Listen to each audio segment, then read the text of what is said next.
One of the great things about 2022 is that there are a multitude of different types of cameras and different specs and different models that you can choose for anything that you want to do, your content creation, photography, video production. But which one should you choose and why? Well, hopefully we can answer that question for you. So let's get to it. So on the table with me today, I have a selection of different Canon cameras. We have the 5D Mark IV, which is a full frame DSLR camera. We have the EOS R, which is a full frame mirrorless camera. We have the SL3, also referred to as the 250D, which is a crop frame DSLR camera. And over here, we have the Canon M50. Again, a crop frame, but it is mirrorless. And all of that might mean completely nothing to you because you don't understand what any of those terms mean. Now, what you will find is that the majority of cameras fall into one of these categories. They will either be a DSLR camera like these two, or a mirrorless camera like these two, or they will be a full frame camera like these, or crop frame like these. Now, there are exceptions. You've got larger sensors and you've got smaller sensors like the G7X Mark II, Mark III, which actually I really enjoyed using. But for the most part, these are the cameras that you will probably be investing in, particularly if you are a beginner slash semi-pro slash going into professional work. So which one should you get and why? Well, let's break down each of these cameras and let's discuss, first of all, talking about this. This is the Canon SL3 250D. So it is a DSLR camera. Now, what does that mean? Well, if you look very carefully, if I turn it on, you will see that there is a mirror just inside our camera here. And open up the mirror, you will see the sensor is sitting underneath. So in a DSLR, you need to have a mirror and all the mechanisms that require it to work. So that actually makes the body of a DSLR slightly thicker than that of a mirrorless camera to house all of the extra stuff. Now, DSLR technology, or digital single lens reflex technology, is older technology. It's older than the mirrorless technology, and manufacturers are actually moving away from this type of technology. But some of the benefits of having a DSLR like the SL3 250D is that although it's older technology, it is at the height, it's at the pivotal point of that technology. So basically, the long line of DSLRs that preceded the SL3 have culminated, if that is the right word, have given birth to this camera here, the SL3 250D. So in theory, the mechanical parts of the DSLR wear out quicker than you would say in a mirrorless camera, which means that technically the mirrorless have more longevity. That isn't necessarily the case, as I know people that have been using their DSLR cameras for years and years and years, gone over hundreds of thousands of photos or actuations on their shutter and not had any problems at all. But the likelihood of having more problems on a DSLR is going to be there. Some of the great features on this camera is that it does shoot video, so you have good 1080 video on this camera.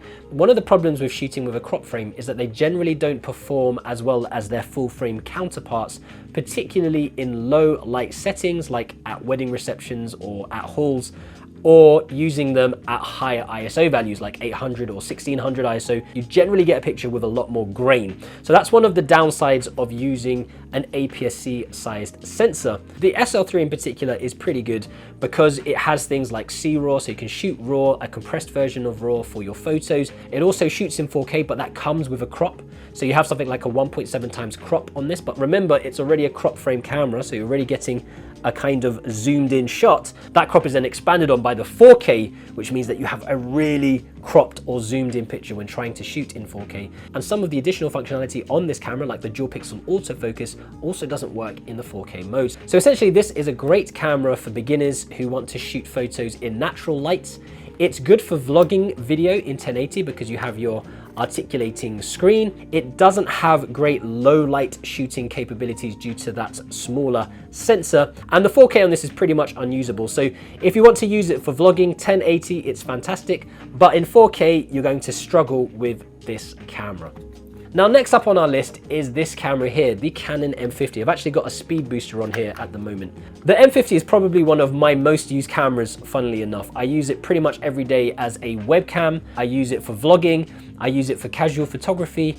And it's pretty much the same as the SL3. except it's mirrorless. It's got a same size sensor. It's got the aps-c crop frame sensor. It's got a very similar fully articulating touchscreen like the SL3. It shoots in 4K like the SL3. It has the crop, and also the dual pixel autofocus doesn't work in 4K. So it's a very good 1080p camera, not so great for 4K, but it's very light. Now, one of the main differences between the M50 and the SL3 is that the M50 battery life is terrible. In fact, I always have to carry around 2 batteries, and I also have a spare external power pack that I can plug in via a dummy battery in the bottom. This is a fantastic camera, and it's just so versatile for so many different things, for photos, for photographers. I know videographers who use the M50 exclusively for wedding and travel movies, and if you go to the Facebook groups, you can check out some of those videos, and they're simply incredible. And I do think you can probably create similar content using the SL3. Now, a very quick notable mention on the Viltrox Speed Booster. This opens up the M50 to all the native EF glass, so if you can spare the expense and get yourself a Viltrox Speed Booster, it also reins in the 4K crop. So if you wanted to shoot in 4K and shoot manually, the Viltrox Speed Booster is a brilliant investment. And this is a great place to mention that if you haven't done so already, go and add yourself to the KaiCreative Facebook and Instagram accounts to stay up to date with all of our creative happenings. So let's talk about our full frame Canon 5D Mark IV and EOS R cameras. And the biggest difference between the 5D Mark IV and the EOS R and these two cameras is that these are full frame, which means the sensors are a lot bigger. And straight off the bat, these are going to work a lot better in low light conditions. So if you're using them for professional work, the picture quality in lower light conditions at higher ISOs is going to be much cleaner, much sharper, much nicer overall. So first of all, these are going to be used for professional photography and video production, and these are probably more for hobbyists and enthusiasts. So people just starting out. If you want something a little bit more pro, then the EOS R and the 5D Mark IV are going to be the cameras perhaps that you're looking at, or in this full frame area. So let's talk about the 5D Mark IV. Now, this is a beast of a camera. Again, it's a DSLR camera. So if we just flip it on, flip the mirror up, we've got our full frame sensor, but again, we have the mirror and all the mechanisms to make that work. So again, the DSLR body itself is bigger than its EOS R counterpart, or mirrorless counterparts, I should say. But a great thing about the DSLR is it's one of the first kind of prosumer cameras that incorporated things like C-Log, so you're able to do log filming. It has got 4K.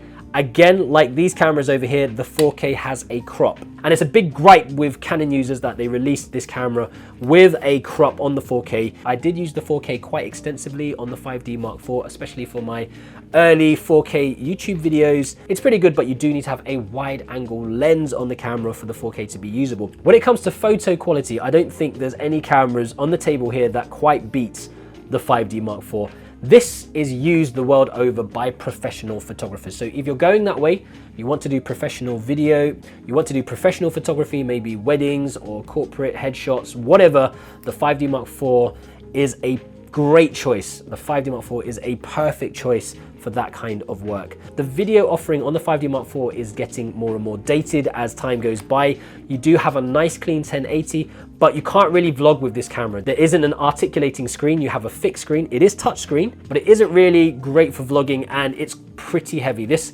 body actually weighs about 890 grams, but again, a fantastic camera if you're going to be using it for professional work. There are many wildlife photographers that use this camera because it really can take a beating and just keeps on going. So now let's talk about the EOS R, which is the mirrorless version of the 5D Mark IV, essentially. Some of the great things about this camera, again, is that full frame sensor, beautiful for photos, for professionals using it. There is one gripe in particular, and that is that there is only one card slot, whereas the 5D Mark IV, the only camera in this selection that has dual card slots, perfect for backing up your photos, particularly for paying clients. So that is one gripe on the EOS R. For video, I prefer the EOS R to the 5D Mark IV. First of all, I think the C-Log is much cleaner, and you don't have to pay to get C-Log installed. It comes as standard. You have to pay to get a version of C-Log put on the 5D Mark IV, which I think is about $90. So you have to pay that additional if you want to use this for video. I've used this for multiple different video projects on YouTube and for corporate clients, and it produces fantastically clean images. So for video, I would prefer to use the EOS R over the 5D Mark IV. And again, being mirrorless, it's a lot lighter than the 5D Mark IV. So it's a bit more versatile. And for things like vlogging, if you want to do full frame vlogging, you've got a fully articulating screen. Now, a big difference between all of these cameras are the lens mounts. So the different mounts will refer to different lenses that you will need to purchase for said camera. So for example, the EOS R here has the RF mount. The Canon 5D Mark IV has the EF mount. The Canon SL3 again has the EF mount, but you can also mount EFS lenses to this camera. And the M50 has the M mount. And here I'm using a speed booster attached, which means I can use EF lenses. And for the EOS R, you can also get an adapter to use the EF lenses. This is quite an important point because when you buy a camera, you want to start investing in lenses, and the lenses sometimes can be more expensive than the cameras themselves. So these two cameras here have the older EF mount, and Canon's actually moving away from that. They're moving more towards the RF cameras, and the EOS R is the first in the line of the R mount cameras. In fact, you now have the R6, the R5, the R3, and the new R5C camera, which are all RF mounts, and I think their new lineup is also going to incorporate more R mount cameras. And this camera over here, the Canon M50, is the M mount, and there's also rumors that Canon is discontinuing the M mount camera. However, there are plenty of third-party lens producers like Viltrox and Godox and Pergear. A lot of different Chinese companies are making lenses for these cameras, and actually I've tried quite a few of them. They work really well. So it is quite an important decision to make. What camera mount or what lenses will you invest in? Will it be the older EF type?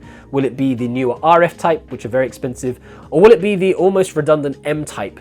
Lots of things to think about. There are pros and cons to that as well. Obviously with the RF stuff, there will be newer stuff made. With the EF stuff, although no EF mount lenses are being made, they will sell for cheaper on places like Amazon and eBay, and the same for the M mount cameras. And again, if you can get an adapter, then you can purchase cheaper lenses that still work really well and use them on these cameras. And it's the true of the RF mount. If you get yourself an adapter, it costs about £100, I think, for the official Canon one, you can use the older EF glass on your RF mount camera.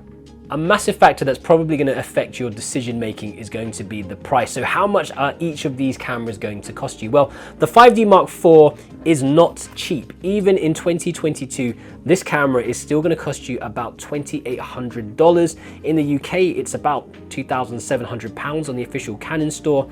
The EOS R is actually a lot cheaper. It's currently selling for $1,899 on the US store, and that comes with a 24-105 RF lens. And on the UK store, it's selling for £1,680. The SL3 is selling for about £600, about $600 on the Canon store.